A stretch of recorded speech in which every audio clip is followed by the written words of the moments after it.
Welcome to the Consultants Counsel podcast, a place for consulting industry guidance and best practice advisory. Whether you're working to grow in your consulting career, you're managing and developing a consulting firm, you're working with consultants, or you're just interested in business and high-performance advice, we've got recommendations and education for you. I'm Kelsey Creveling, founder and CEO of Kelsey Consulting, a firm focused on building high-performing organizations, teams, and individuals through a variety of ventures, including the Consultants Counsel. I've spent my career at the intersection of technology and management consulting, working with organizations across the country to help solve their toughest challenges, while also supporting the growth and development of multiple consulting firms, helping them improve their long-term performance trajectory. In addition, I'm an entrepreneur across a few different industries, and I serve as a startup investor and advisor, promoting the ideas of other entrepreneurs as they work to gain traction in their industries.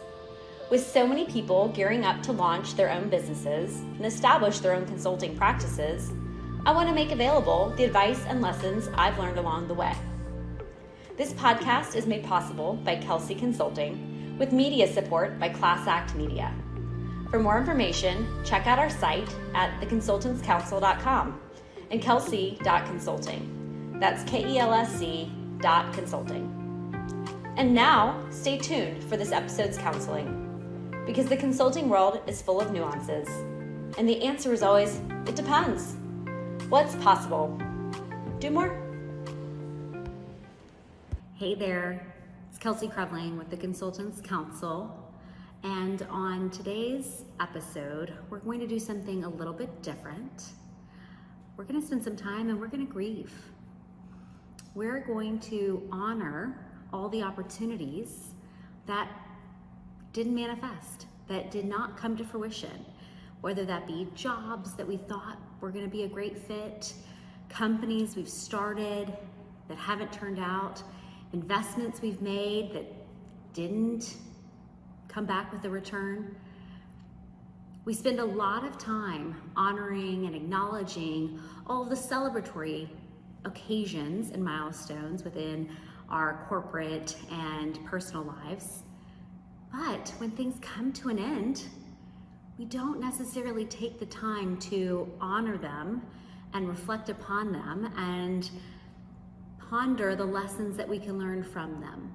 So, with this episode, we're going to take that moment to acknowledge those opportunities that didn't go the way that we thought that they would. And we're going to talk about what you need to do in order to close them out successfully and to move forward from that chapter well. Okay, so I said today's episode would be a bit different. So with that in mind, we're gonna open a new bottle of the Yamazaki single malt Japanese whiskey. It's a 12-year. I don't know about you, but I adore Japanese whiskey ever since I had the opportunity to go to Japan and try it. Very difficult to get.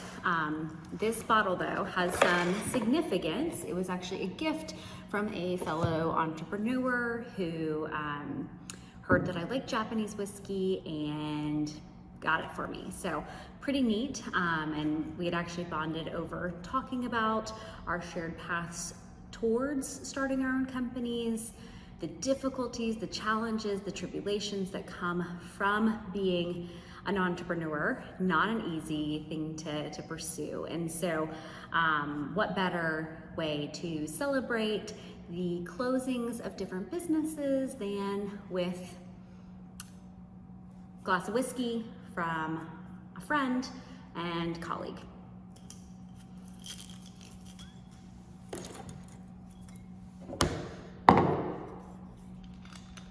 All right, now, like I said, things don't always go the way we expect them to. And when they don't, it's best to reflect, be grateful for the opportunity to experience, and then look forward to how is it that you want to best move on. So collectively, for everyone listening and watching, wherever in the world you are, and whenever it is that you are watching this, hopefully this episode finds you when you most need it. I certainly acknowledge the pain of closures and endings for things that we pursued with our whole heart that did not go the way that we anticipated. So, with that, cheers to you. You've put yourself out there, you have tried, you have done your best, and ultimately things haven't gone the way that you wanted. But when we remember that everything is happening for us, not to us, so that we can learn and grow and experience and develop, it makes it much easier to look for the good and to see the lesson and to appreciate that opportunity.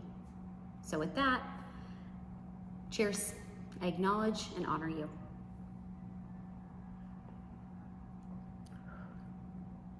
And this is excellent. So if you've not yet had the opportunity to try Japanese whiskey, specifically Yamazaki, I highly encourage you to check it out if you are a whiskey aficionado of any kind. Okay, so first let's start out with, you had a job that maybe you were laid off from, you were fired from, it did not materialize the way that you expected.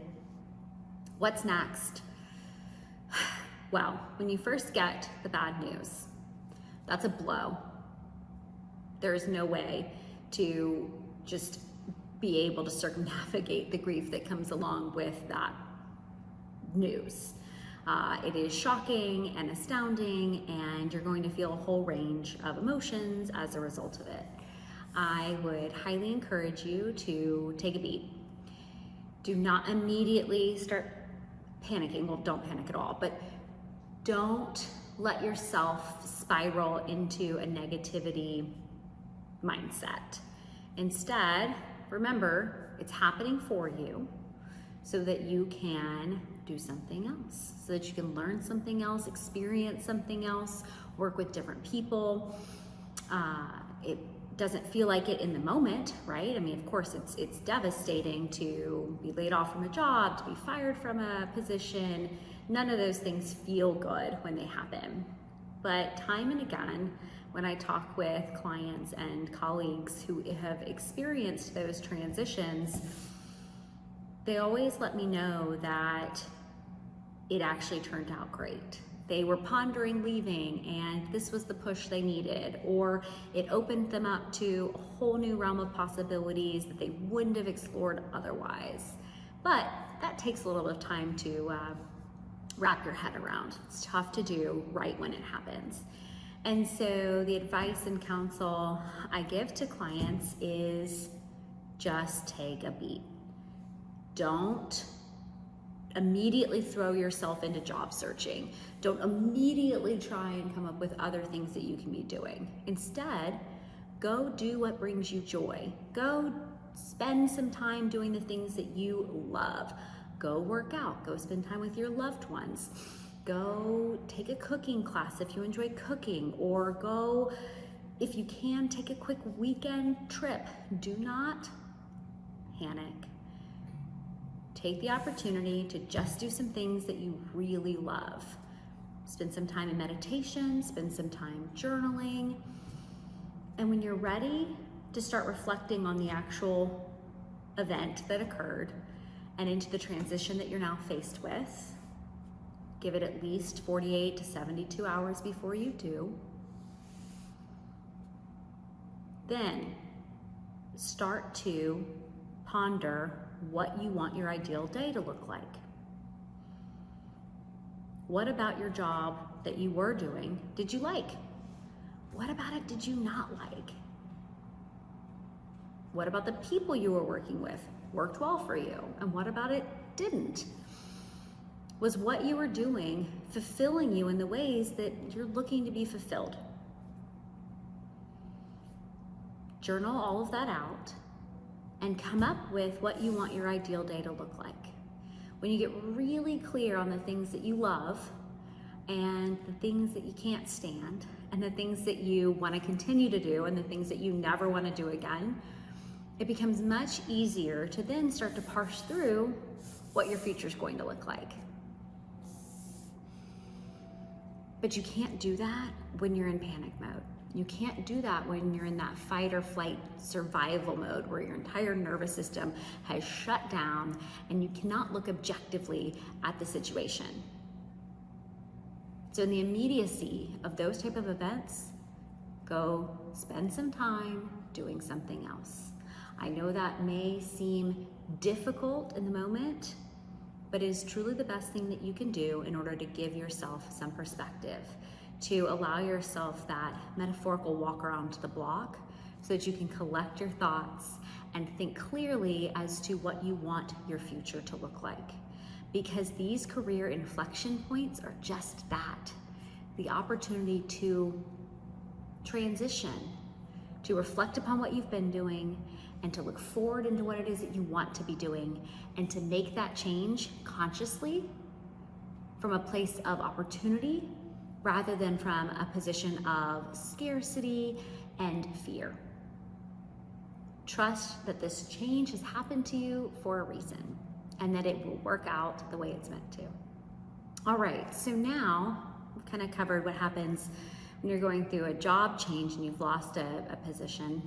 What to do when an investment doesn't pan out the way you anticipated. When you invest in maybe a startup and it doesn't come to fruition, or you bet big, maybe you were in NFTs and that did not transpire, or you bet big on something else and it did not come to term. So very similarly to the job change is reflect on that investment that you made. Not everything is going to hit. Not everything is going to 10x, 100x, multiply. Some things go to zero. Some things go below zero depending upon how you invested in something, because you also put in your time, your energy, your effort, depending upon what it is. So take the moment to first and foremost be grateful that you had the opportunity and the funds to disperse them in that way. Wow. How neat that you got to be involved in that effort, in that position that you believed in. That's pretty cool. That's awesome. Okay. Once you spend a moment in that position of gratitude for the opportunity, then spend some time thinking about, okay, is there anything that now that I know differently, could have done differently throughout this investment to change the outcome? Sometimes the answer is yes. Sometimes it's no. Sometimes you've parked your funds somewhere and you're hands off from them, and it's up to others to be judicious with them and to utilize them effectively. But take that moment to ponder and to consider if there was anything that you could have done to handle it differently. Or if there's anything on the front end when you made that investment that would change and inform future due diligence that you'll do on future investments. Maybe it's that you will look at things differently. You'll evaluate the founders of an investment that you're making more rigorously, or you'll evaluate the stock portfolio that you're investing in, or the type of investment vehicle that you're putting funds into, right? Like there's lots of things that we can do on the front end to improve our due diligence and to feel more confident in what it is that we're investing in. However, investing inherently is risky. You're looking for a big return, but that comes at a price. And that price is the opportunity for it to evaporate. But when you're able to be confident in what you've done at the get-go, at the onset of that investment, you feel good about what you're putting your funds into. You're not just kind of throwing them around, but you really are being confident and competent in your due diligence and in what feels best to you. You're going to be gleaning something from that regardless of what the financial return is. Have you learned something from that investment? Has it made you enter a new market that you were not previously involved in? Have you gotten to work with others, maybe because it was a startup and you've gotten to share ideas and collaborate in a different way? Cool, okay.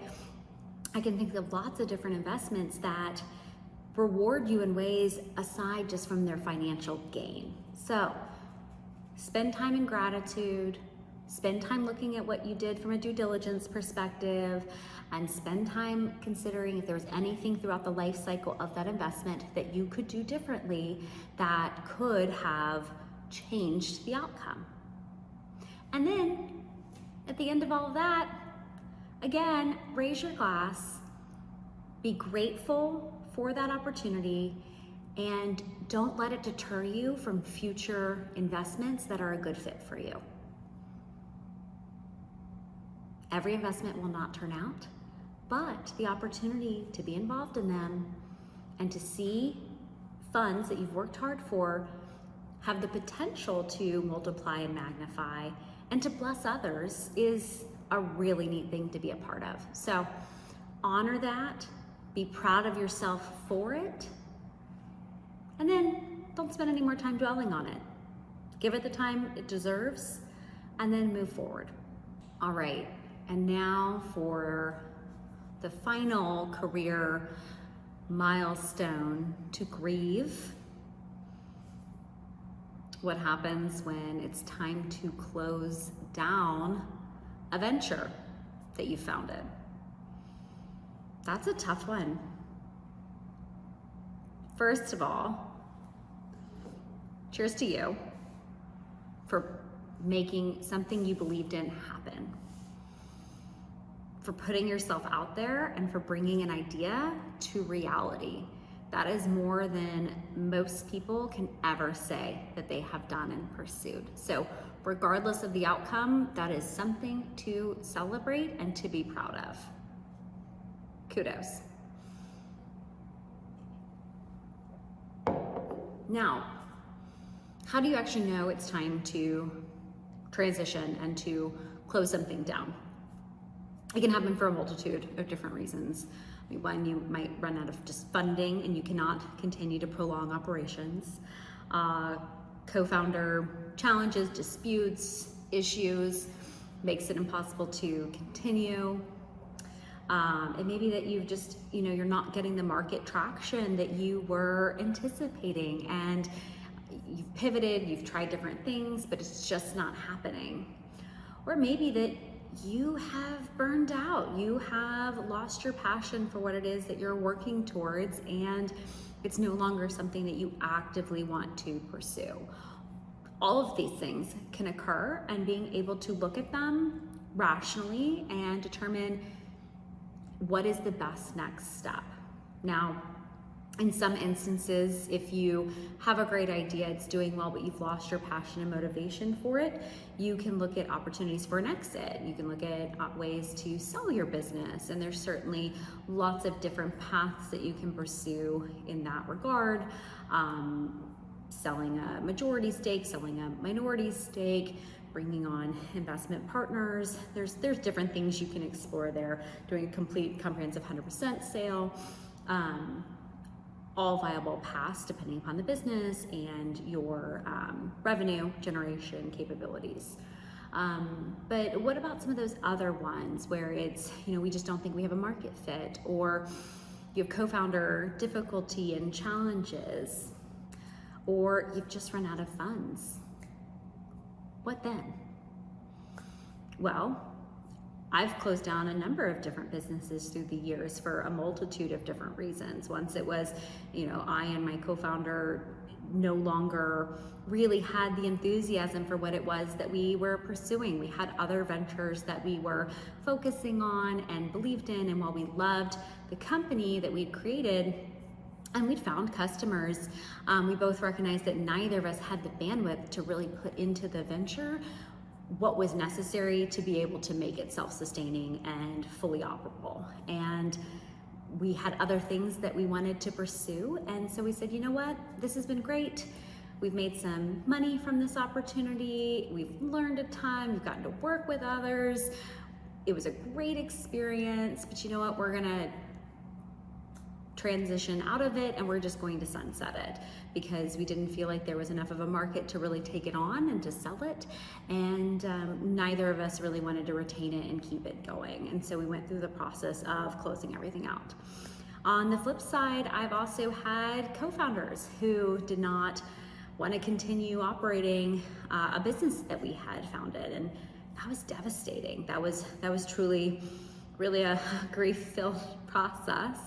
And it's sad. It's sad when something that you believe in so deeply and want to see come to fruition and to reality because you believe in what it can be, and it doesn't.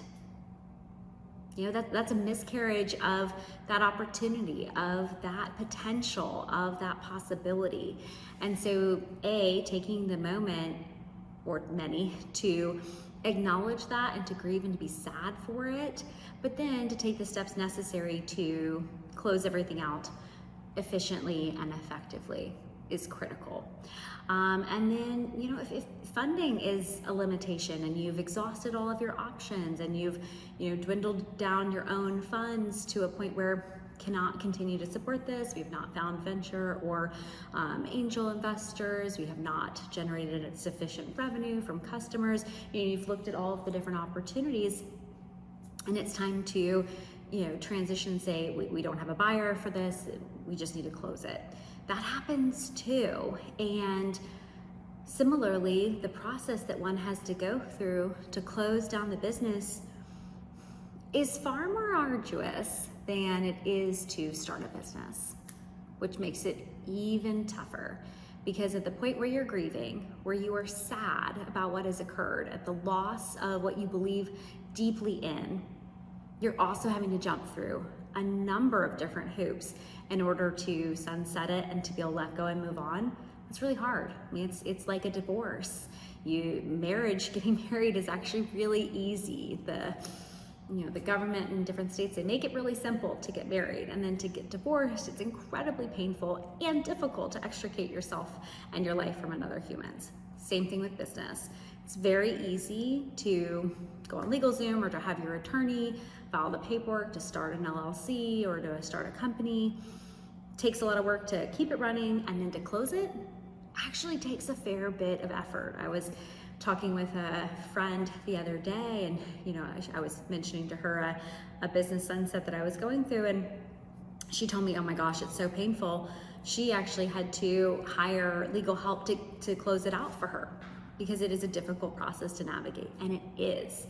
I'm going through it right now, like I said, and I had to have legal support in order to do the filings, but then I also had to have accounting support with my tax professional to close out all of the accounts and to navigate it effectively. And that's a difficult process to navigate on your own, and then to have to bring in outside help and to pay for outside help. If you're going through something where funding has been a challenge, you have to budget for that, or you have to pay for it personally. These are things that you have to navigate. And so for anyone going through that process, just know that A, I understand. B, it is completely okay to be devastated and to grieve and to be sad for that loss. But I truly hope that you will take the time to be grateful for the experience and to learn from it so that you can do it again. You may do it differently, but so that you can embark upon what it is that you founded in a different way, in a different pursuit, but using all the things that you learned for your benefit. Because ultimately, that experience taught you a ton, and to waste it and to give up on your dreams would be tragic. So, with that, cheers to you for going out there, for doing your best, for making your idea a reality, and for being mature enough to say, you know what, this is no longer working, it's no longer serving me, maybe it's no longer serving others, it's not functioning the way it was intended to, and as a result, it's time to say goodbye and to let it go. So to let a business go effectively and completely, what do you have to do? Oh my goodness. There's a number of steps involved. First, as kind of mentioned, getting legal help in order to actually collapse the company and handle the dissolution where within the state where it's filed is necessary. You also have to make sure that before you file that dissolution that the company is clear to close, as in it doesn't have any tax obligations pending to the state where you operate. You also, if you have a website, you're going to want to look at opportunities to sell it if you can, otherwise to let it lapse and take it down. Your emails, you're going to want to archive those so that you have record of them if you ever need to reflect back on anything. Depending upon the company and your policies, making sure that you're doing that in a mindful way. So privacy is being protected, contacts are being handled appropriately. So given the entity and the requirements there, that might differ. If you're a small, running a small practice, that's gonna be very different than if you had a massive customer base and you're needing to handle it legally and appropriately. And so really, depending upon the size and complexity of the business that you are transitioning away from and closing down, seeking legal help with that is really critical to make sure you're doing it correctly, and that you're not opening yourself up to future legal struggles and challenges, because that does and can happen. There's also a number of other things to really think about and look at. Do you have any residual value from your intellectual property? Is there opportunity to sell a portion of that or to white label it out elsewhere? Making sure you're closing out all of your accounts. If you've got credit card balances, any outstanding debt, really taking a look at all of your social media accounts, notification process for your clients and your vendors. There's a number of different things there to really take a look at and collectively close. And it takes actually quite a while. And so making sure, that you maintain an appropriate amount of funding in your checking account for the business to handle all those different activities, to handle that ongoing, any additional debt, to handle the cancellation of subscription payments or anything that your company regularly has to incur. That takes a bit of time to unwind effectively. And so coming up with a checklist for yourself of who do I need to notify and when and how, what's going to be my channel, my means, because how you notify customers may be different than how you choose to notify vendors, which may be different than how you choose to notify investors. These are all things that you will have to take a look at as you plan your wind down approach. So with that, the advice here is not super specific, just because it's going to vary greatly depending upon your industry and the business that you've been running. But know that you're not alone. There are many founders before you and many that were soon to come and will come in the future. But closing down a venture is not a bad thing. It means you put yourself out there. It means you gave it your best. And it means you were not afraid to follow your dreams and to see what was possible. And just because this venture didn't take off in the way that you anticipated, doesn't mean that future ones won't. You have learned, you have grown, you have tried and experienced, and you have gained so much from that endeavor. So, here's to you. Way to go. And while we are grieving the loss of things we thought would happen and be in our careers,